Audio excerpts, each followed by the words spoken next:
I'm Glen Darling from the IBM Edge Application Manager team, and I'd like to talk about security in IEAM.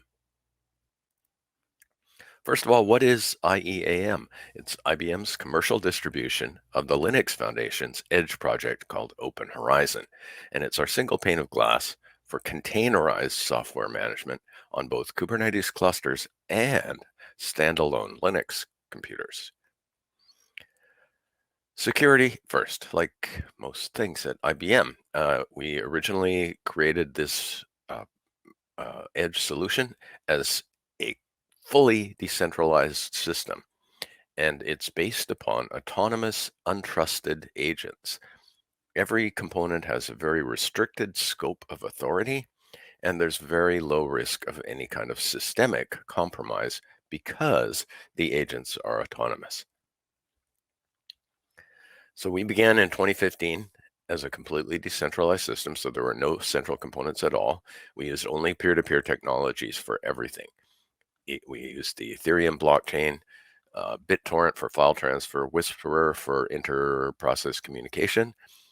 But unfortunately, especially the proof of work style of blockchain that Ethereum is, simply couldn't achieve our scaling requirements. So we added the Open Horizon Management Hub, which must have a well-known address, but you can deploy it anywhere, even air-gapped from the internet inside a factory environment, for example.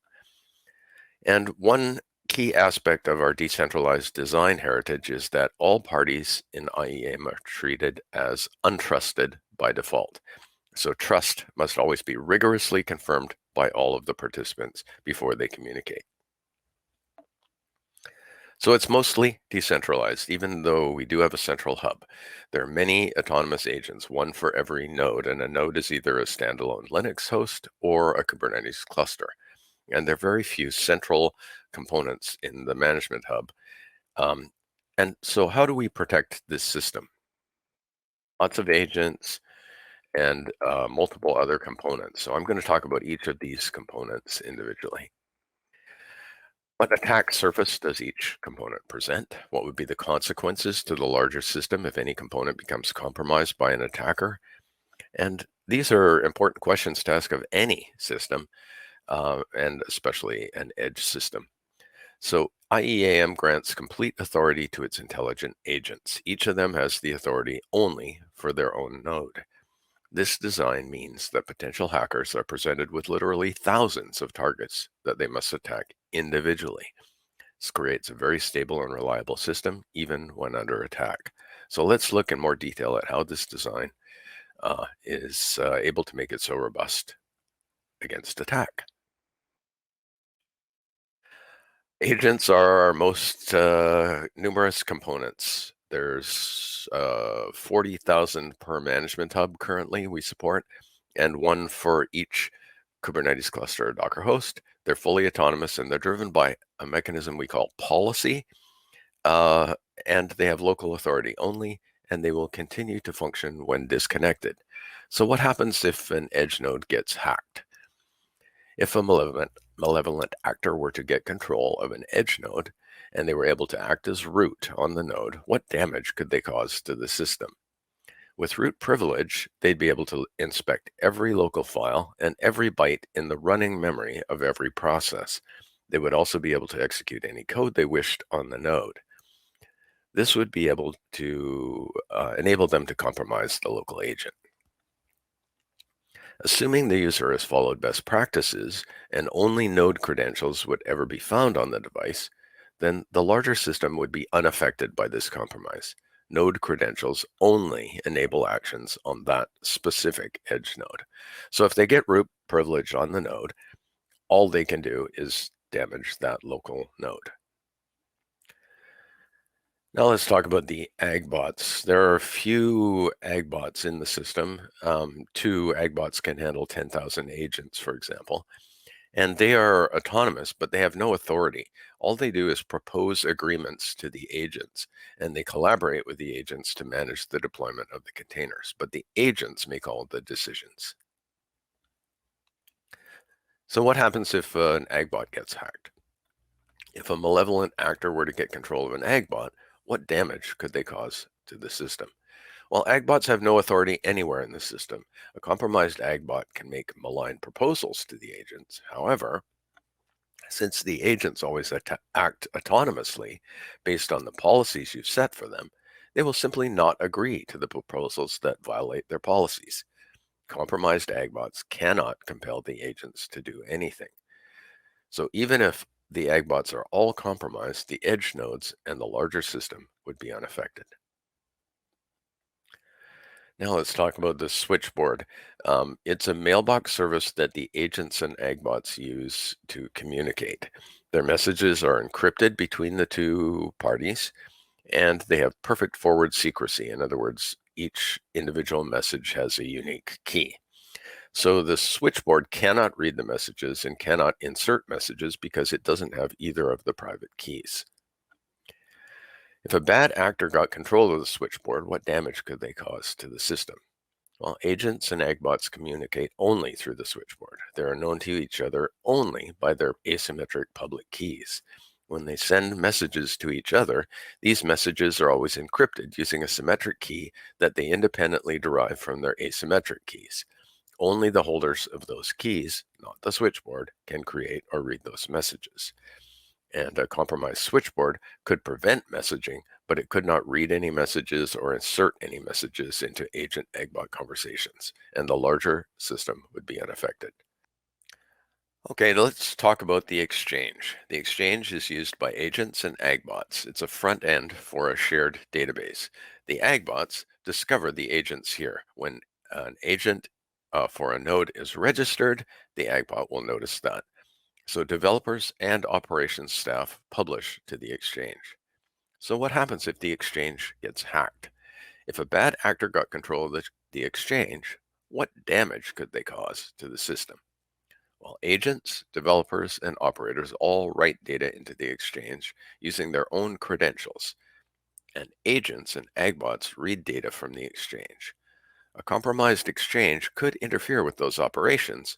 However, the exchange uses external authorization and authentication. So unless that external authorization and authentication is also compromised, the bad actor would not have the authority to make changes to the underlying databases. And since agents on edge nodes are autonomous, the agent cannot compel them to act. They evaluate all agbot proposals independently. Cryptographic signing. Before your containers can be deployed by IEAM, they must be SHA-256 hashed and cryptographically signed. And not only are the containers themselves hashed, but their deployment details are also hashed at the time that you publish them. So agents verify these hashes and signatures in the field before they will run your container. And so what happens if the code or the deployment details get hacked? If a bad actor modifies container images or changes container deployment details, for example, the volumes or the device paths to mount or host ports to bind to, or the capabilities or privileges to assign to the container, what damage could they cause? Well, when your developers or operators publish software services to the Open Horizon Exchange, they must sign all of these details using a signing private key that you own, which is never stored anywhere in Open Horizon. Your corresponding public key is provided to the appropriate agents. The agents in the field will therefore reject anything they cannot verify using your public keys. And just a little note on anonymity. Your edge nodes and their agents have anonymity in IEAM. Their agents are only identified by their public keys and a node ID that you provide to them. Their IP addresses are never stored or exposed. So what if a malign actor wanted to target a specific edge node? It would be very difficult for a bad actor to find an edge node by location or IP address in IEAM. Although the switchboard and exchange do receive direct asynchronous REST requests from agents, they do not save their IP addresses or share them. Users assign a node ID to their nodes, and their agents are identified internally by their public keys. Without the user-assigned node ID and the agent's public key, the edge node cannot be targeted. You cannot message it without its public key. Further than that, even if those details became known, the node's location would not be revealed. Its agent will continue to act autonomously and will reject bad proposals. Also, the bad actor could not spoof the node's agent without the node's credentials and the node's private key. There's also a secrets manager in IEAM, and it is tightly integrated with HashiCorp Vault to secure the secrets that your containers use. So you can have secure access to credentials for messaging or credentials for database access embedded in the secrets manager and only provided to your container at runtime in the field. We also have secure device onboarding, which is also not diagrammed. And this enables nodes to be installed, configured, and registered using hardware device attestation or software keys. So you know exactly which piece of hardware is coming online as a particular agent. Also, the software is regularly subject to security audits, and also prior to each release, it's given a security audit. And this includes penetration testing. So some notes on the security standards. We use 256 hashes, SHA-256 hashes, cryptographic signatures, and encryption to ensure security against unwanted access. And by being mostly decentralized, IEAM avoids exposure to most attacks that are typically found in edge computing environments.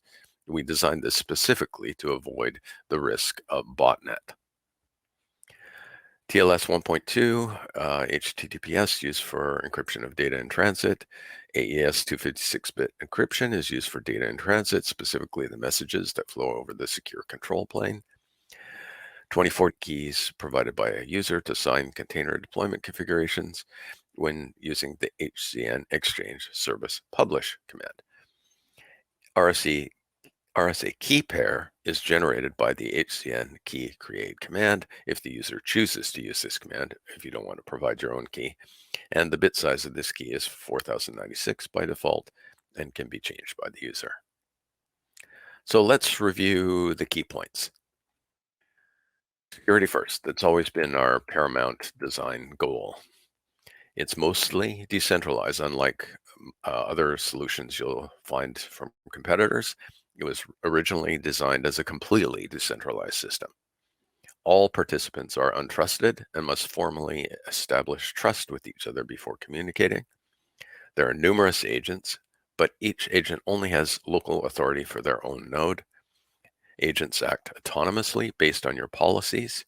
No other components can compel an agent to violate its policies. The switchboard enables secure comms but cannot read or write messages. The exchange facilitates rendezvous and is a front end for the shared database. The exchange relies on external authentication and authorization mechanisms. All of the code and configuration for the code is hashed and cryptographically signed. All participants are anonymous and known by their public keys and the node IDs that you provide to them. If you're ready to learn more, you can hit this QR code or visit the URL that's shown on the screen here. There's a YouTube channel in the Linux Foundation that has about a dozen videos about Open Horizon, the underlying software in IBM Edge Application Manager. The official documentation for Edge Application Manager is here. You can hit that QR code or URL. And if you want to learn about the product itself, here's the IEAM official product page. Thank you very much for your attention, and you can reach out to me if you wish to have additional information.